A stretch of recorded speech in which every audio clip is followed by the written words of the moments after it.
What's up, everyone? Welcome to Ben's Car Reviews. Ben and today will be going through the 2024 Hyundai Kona. Let's get right into it.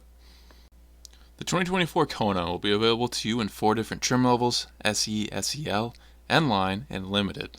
That SE is going to start you off at a actually very low price. Yes, that's still a lot of money, but in today's world, low price of $24,100, and that top trim Limited will round you out at just over $31,000.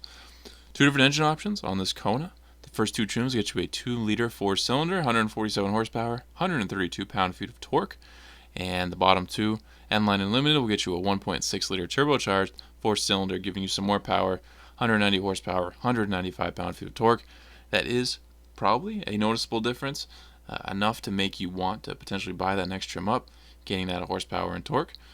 But if you're on the fence about whether you don't know to go with an N-Line or an SEL, but you really like the SEL, really not going to be much of a difference to you unless you're looking for the absolute performance you can get.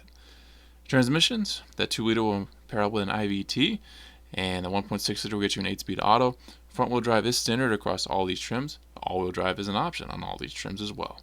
MPG is not bad at all. Front-wheel drive setups will get you the most. All-wheel drive is not far behind. The best setup you can get will be that front-wheel drive with the 1.6-liter, actually, 28 city, 35 on the highway, but pretty much the same thing for that 2-liter, 29 city, 34 highway. Before we go any farther, letting you guys know here at Ben's Car Reviews, I try to bring the most accurate, relevant information under 10 minutes. There's no misleading and no wasted time. If that's something that's intriguing to you and you like this content as you watch, please like and subscribe so I can continue to grow the channel. Let's keep going. Taking a look at it now, quite a unique design here on the Kona, one that certainly may take a few looks at to adjust to or even figure out what you're looking at.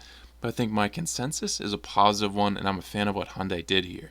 They're offering a more affordable way to get a capable vehicle that won't look like every other cookie-cutter car on the road. As well as on their design here, Hyundai seems to be moving fully in the direction of their headlight placement being below the DRLs, which you don't see too much, seemingly where the fog lights would be, kind of lower on the front fascia.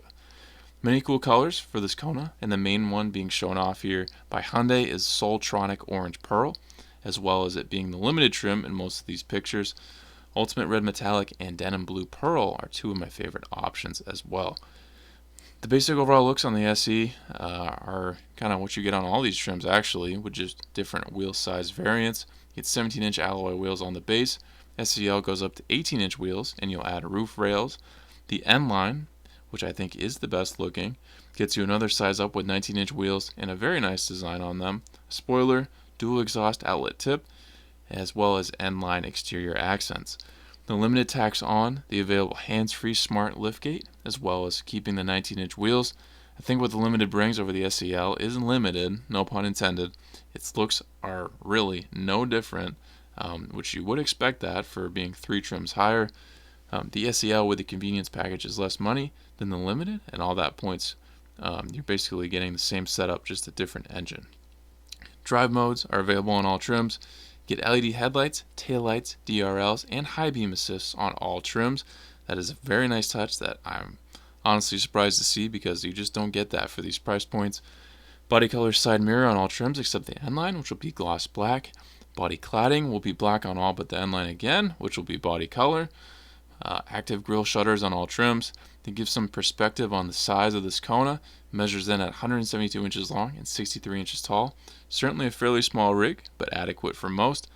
I think the best bang for your buck in this lineup would be the SEL with the convenience package, which I'll get into what that entails after.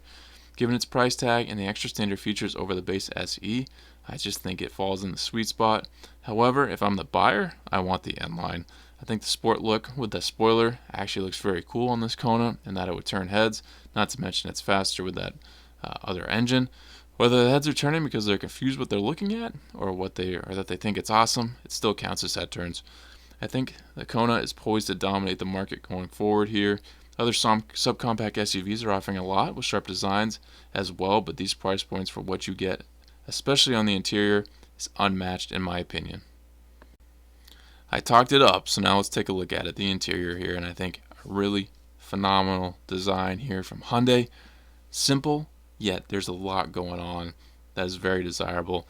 As you can see right away, you get two big screens, 12.3-inch infotainment screen on all trims, Apple CarPlay, Android Auto is standard, navigation is standard on the N-Line and Limited, and available on the SEL. Next to that, you get another 12.3-inch digital gauge cluster area as well, and this completes that dual screen setup, which I think looks really, really great. Another feature that's just unheard of at these prices, you can spend $50K on multiple vehicles and not get a screen setup anywhere close to this. The convenience package, as I have mentioned, is available on the SEL and gets you that 12.3-inch info cluster with navigation, wireless charging, digital key, paddle shifters, auto dimming rear view mirror, LED interior lights, heated front seats, and extra driver's assist features. The SEL begins the standard leather wrapped steering wheel in the lineup. Above that, you'll get it as well. The N-Line gets you a power and sliding sunroof, as well as the Limited. SEL gets you cloth seats.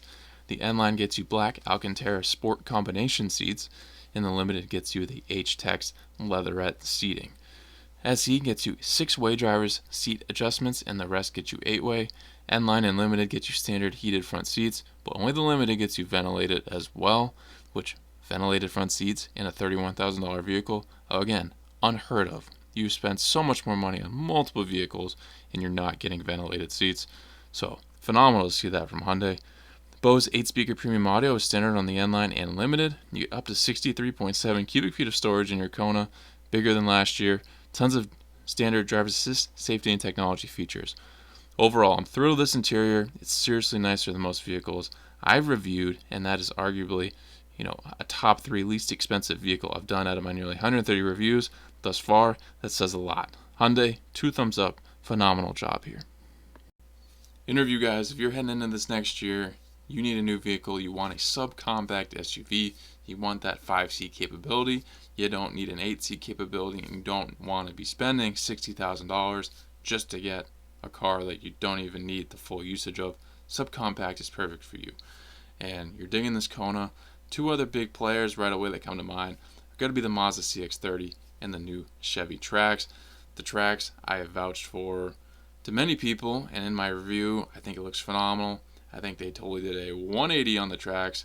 It made it look like something you actually want to buy and not something that you look at and go, ooh, I don't want to ever look at that again. So, exterior-wise, I think the Trax is better looking than this Kona. Interior-wise, the Trax is great. It definitely offers a lot, but this Kona is on another level.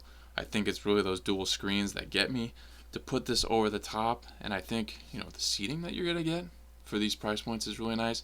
And the standard features is really great as well. Yes, some of them might be on the Trax comparable, but I think the Trax, if I remember correctly, is priced a little higher. Not by much. The Trax is affordable, but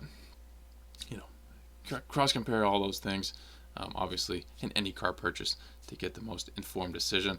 And the new player coming in, the Buick Envista, I think that is on my radar as the number one option in this segment. That's more of a crossover, but you can probably compare it. They're pretty close to each other in size and price points, as I could go on this forever.